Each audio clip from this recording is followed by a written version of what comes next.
అందరికీ నమస్కారం అండి. ఈరోజు మనం గజానన సంకటహర చతుర్థి గురించి తెలుసుకుందామండి.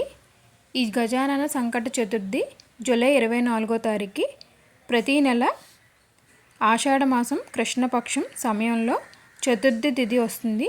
ఈ చతుర్థి ప్రధానంగా మహారాష్ట్రలో జరుపుకుంటారండి. ప్రజలు ఉపవాసం కూడా పాటించి మరియు గణేశుడికి కూడా ప్రార్థన చేస్తారు. చతుర్థి అంటే మామూలు చతుర్థి కాదండి, ఇది సంకటహర చతుర్థి వచ్చిందండి. జూలై 24వ తారీఖు అనగా బుధవారం వినాయకుడికి ఇష్టమైన రోజు వచ్చింది కాబట్టి మనం ఈ సంకట చతుర్థి ఏ విధంగా జరుపుకుంటామో చూద్దామండి.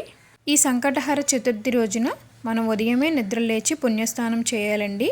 ఇల్లు మరియు ముఖ్యంగా పూజ గదిని శుభ్రం చేయాలి. వినాయకుడి విగ్రహాన్ని నుంచి ఆవు నెయ్యితో దీపం వెలిగించాలండి.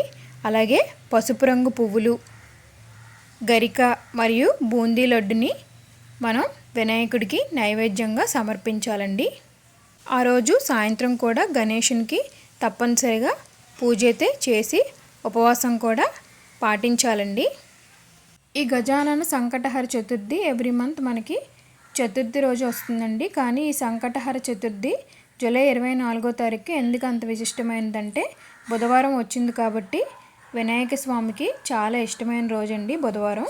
అందుకని మనం ఆ రోజున ఓం గజానన గణపతియే నమః అని మంత్రాన్ని 21 సార్లు పఠించి మనం వినాయకుడికి గరికనైతే సమర్పించుకున్నట్లయితే మనం ఏ కోరికనైనా తలపెట్టిన మన గణేశుడు మన కోరికని చాలా తొందరగా నెరవేరుస్తారని నమ్మకం అండి. మీ అనుకున్న కోరికలు ఈ రోజున నెరవేరుతాయండి.